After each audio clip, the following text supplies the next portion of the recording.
Atë lumt. Është shumë që është aty, pa diskutim. Sepse se dua të jemi sinqert.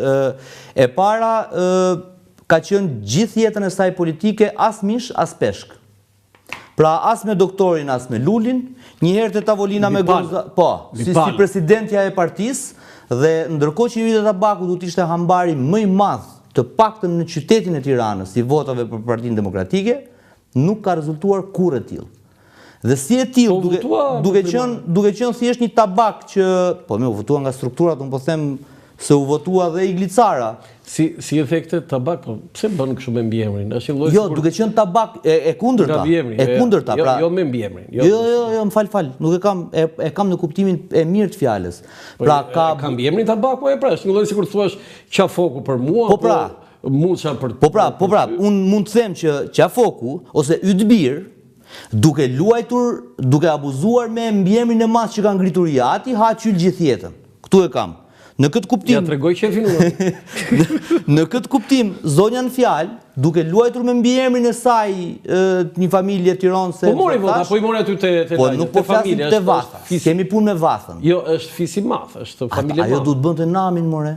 Ajo duhet bënte namin. Dhe unë kështu kam thënë që ka marrë shumë pak. Ajo ka qenë, ne e kemi ndihmuar madje, ti më shumë se unë ndoshta, nga dëshira e mirë, duke thënë që kemi një zonjë kandidate potenciale për krye të Partisë Demokratike që ta marrë njëherë një zonjë. Unë se kam thënë këtë, ti fol për vete, madje ta dish. E kam dëgjuar. Ta dish kam një histori shumë interesante. Sa kisha ardhur këtu ajo. Nga gjitha ato që kam parë, tha, kur studioja në Amerikë, pa ardhur në Tiranë, tha, unë vetëm të ty tha nuk do dal intervista se ti tha, domethënë nuk e di të nxjerr keq, më tha mua dhe ajo është e kompleksuar. Ajo s'm ka ardhur asnjëherë mua në intervistë. Është e kompleksuar. Është e kompleksuar. Është e kompleksuar se jo, pa ka thënë ka ardhur zyrë. Ty tha, unë tha nuk të vi, tha se ti të nxjerr keq në intervistë. Po nuk e di çfarë intervistash doje zonja se nejse, hesap tjetër. Thelbi është ky, Roland, që zonja në fjalë me qëndrimin që ka mbajtur dhe në raport me Sali Berishën. Tani ai zotria atje duan këta është kryetari i Partisë Demokratike. Ka linjën e tij politike, ka mesazhin e tij politik dhe ndërkohë që para 2 ditësh, Gonzaloja, ambasadori i Bashkimit Evropian, fliste për negociata që do hapen, që do mbyllen 2027, fliste me nota superlative për Shqipërinë. Kjo zonja ishte në tavolinë. Nuk duhet ishte fare në atë tavolinë, nëse duhet ishte në skuadrën e Partisë Demokratike të Sali Berishës. Kështu që në këtë kuptim, unë kam përshtypjen se doktori është treguar shumë dorëlëshuar me Judita Tabakun, duke e futur në atë listë. Por gjithsesi duhet masi një herë vetë me jetën e saj dhe zonja Tabaku duhet masi sa ka valencën e saj politike. Sa vlen politikisht. Po këta të tjerët jam shumë i zhgënjur. Pra Belind Kolliçi, drejtuesi politik i Qarkut, mund të kërkonte më të paktën që ore dua të jem në zonë. Jo, unë them që Belind po të ishte në listë për fitonte. Po patjetër pra. Po pse nuk dalin atje? Besoj ç'a do mund të kesh ndaj Belindit. Sepse di çfarë më le të kuptoj. Po pse e duam pa dyshime? Po mua më lë pa diskutime. Unë kur shoh këtë listë Holand, ta them kështu troç, mua më lë të kuptoj që këta kaq e kanë objektivin, 12 mandate. Kanë futur veten për të mos rrezikuar. Se një parti që thot objektivi është 20, sepse kanë 12 vjet në qeveri pala tjetër me çështje mes incinerator, me dreq dhe me të birë, ti duhet të jesh i çliruar komplet dhe të thuash unë do fus 4 në listë sigurt, ku diun doktorin Albanën edhe Jozefinën, me që ka qenë për diasporën, dhe ne tjerët aty do fusim të rinj dhe ne tjerët do kalojmë te lista këtej sepse ne do marrim 19 mandate. Fakti që këta strukën te lista e sigurt që ju jep sistemi, do të thotë që këta nuk kanë pritshmëri për më shumë se kaq. Dhe thonë, okej, po i thoni Ilir Ali Mehmetit, ti që ke pretendime që del mirë, shko merri atje. E kupton? Po është e pandershme. Liderët duhet dalin vetë në krye. Më fal, ndërkohë nëse ne kemi Flavio Qarrin në këto momente, ne mund të realizojmë lidhjen. Ndërkohë do të falenderoja sponsorin gjeneral të emisionit Dekalog, institucionin monetar Manigram Akinvest që mbështet emisionin Dekalog këtu në Dritare TV me sloganin tashmë të njohur, transfero shpejt, gjithmonë më shpejt kudo dhe kurdo. Falenderit Manigram Akinvest. Pyetje.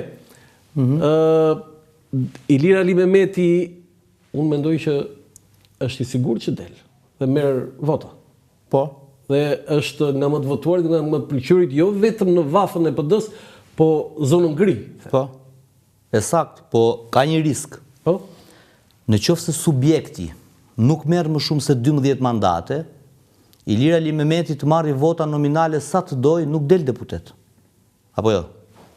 Duhet mbaroj punë me këto një. Mbaroj këta herë. Sa vota duhen? Këty në Tiranë varet 150.000 vota, 120.000 vota, nuk e di sa mund t'ju duhet. Se për 10.000 mund t'jetë për mandat. Në këtë kuptim, Ilir Ali Mehmeti, për mendimin tim, është një aset i cili do të bëj punë dhe nesër qoftë në opozit, mazhorancë po e po. Në këtë kuptim, futet e lista e sigurt, sepse ky zotëria do i marrë vota gjithsesi. I merr vota. I merr vota gjithsesi. Dhe lër dikë tjetër që të bëj betejën këtë ematan që të mos e humbësh, sepse o Land, se do shohim pastaj listën e Partisë Socialiste. Është çmenduri më buri dheut. 13 e drama vinte në kryet në 2009 vinte Vasilika Hysi, prurje e re komplet. Të parë. Pastaj Elona Gjebrea në 2013, pastaj ku diun 2017 dikë tjetër. Jo, doktoresha. Në 2021 doktoresha dhe inxhinieria, Najada dhe ajo. Po. Tani do fusi. Jo, si janë fare në politikë. Po pra po. Asnjë nga këto të parë nuk ka rëndësi. Tani do fusi një Adea, një Helena, nuk ka rëndësi. Por çfarë shohin shqiptarët? Se ti e njeh mirë komunikimin. Shohin listat. Fillon Sali Berisha, Ed Paloka, Flamur Noka. Që nga 2005. Njëjta temë. Nga ana tjetër, Helena Kaçe, Adea Pirdenji, Albana Koçiu, Ogerta Manastiri. Do si një trajner që bën taktika, ose si një strateg që bën taktika që kush të fitojë betejë. Patjetër, domethënë ti që në pamje të parë bëhet një kontrast i thellë. Doktori vazhdon me Flamurin dhe me Albanën dhe me Palokën, thot qytetari zakonshëm atje. Pra opozitat që duhet ishte rinovuar, duhet kishte i frym 3, skuadër 3, vizion 3 etj me radhë, ka të njëjtat emra me ato që ka humbur në 2013, në 17, 19, 21, 23. Dhe unë nuk e di se kemi atë shprehjen e kujt shoh mushka. Domethënë si ka mundësi që qëndrojnë tek njëjtit emra. Unë nuk po them që këto emra të mos jenë, pa diskutim. Këto emra duhet të jenë, sepse duhet dhe eksperjenca, duhet dhe energji e re. Po, a mund të kishim një ndryshim që të futej Ilir Ali Mehmeti i pari aty te ajo lista, pastaj të futej Grigel Smuçollari në atë listë atje, pastaj disa zonja dhe zotrinj tjerë më të rinj që janë një fizionomi e re e Partisë Demokratike. Këta nuk janë fizionomi e re. Këta që janë në lista të pasigurta, le të themi, janë vetëm makjazhi që Sali Berisha i ka veshur listës sigurt. Pra në listën e sigurt ka atë rrethin e vet, trungun e vet historik, dhe pastaj ka vënë si makjazh Grigelsin, Ali Mehmetin e kështu me radhë. Pyetje, Josefina Topalli, në fakt i kanë një borxh Josefina Topalli. Unë mendoj që është Jo. I kanë borxh Partia Demokratike. Jo, si kanë fare. Me atë të 2017-s, po. Dëgjoj, Josefina Topalli ka bërë fushat kundër kësaj Partie Demokratike. Jo, s'ka bërë. Ka bërë parti. Ka bërë parti, po. Parti, mo. Po çfarë do të bënte? Tikte në shtëpi, lande pjatat? Ore, më fal. Si? Mos u kthe më këtu. Jo, mos u kthe. Se ka dhe handikap. Ka dhe handikap. Jo, po nuk je informuar për këtë. Le ta them. Më thuaj. Është e para që i ka shkuar Sali Berishës dhe i ka thënë me Lulin ne vetëm do humbasim. I fundit atë që po më heq mua tani, se do më heqi ka thënë, një ditë do ndodh me ty. E ka parashikuar ajo. Mua tha, Josefina i tha, ne tha jemi gjenerat e vjetër tha. Partia Demokratike është e gjeneratës së re. Zoti Berisha, një ditë Lulzim Basha do të heqë ty. Ai qesh. Po. Edhe i doli fjala. Ndodhi. Unë them, Partia Demokratike ja ka një borxh Josefina Topallit. Dhe jo se Josefina Topalli nuk merr vota. E kuptojmë. Jam i bindur që merr vota Josefina, edhe listë hapur.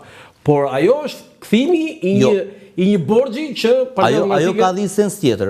Pajtohem me këtë që thua ti edhe pse Josefina. Sa ka dashur asnjëherë Lulin. Jam dakord, e ka shprehur. E ka shprehur publikisht. Por Josefina nuk duhet bënte atë që bëri Luli. Pra, të bënte parti. Patjetër. Shiko, u hakmor. Fal se me të heq 2000 vota o Lanë, se ti e di mirë. 2000 vota të heqin Shkodër atje, kur vjen puna për të nda mandati i fundit, të duhet dhe i vot, jo 2000. E kupton? Pra në këtë kuptim është treguar në një farë mënyrë hakmarrëse. Por ka një gjë. Këto palëzgjedhje ajo ka qenë e deleguar për diasporën dhe sigurisht që duhet ta lihet në listë të sigurt sepse ka qenë duke lëvizur. Nuk ka qenë këtu. Po pa, nga gjithta është më justifikuar. Është më justifikuar, absolutisht. Pastaj kryetarët e partive, për shembull Fatmir Mediu. Po Albana Vokshi, të PD-s një. Po Albana Vokshi është kryetare e gruas. Me statut.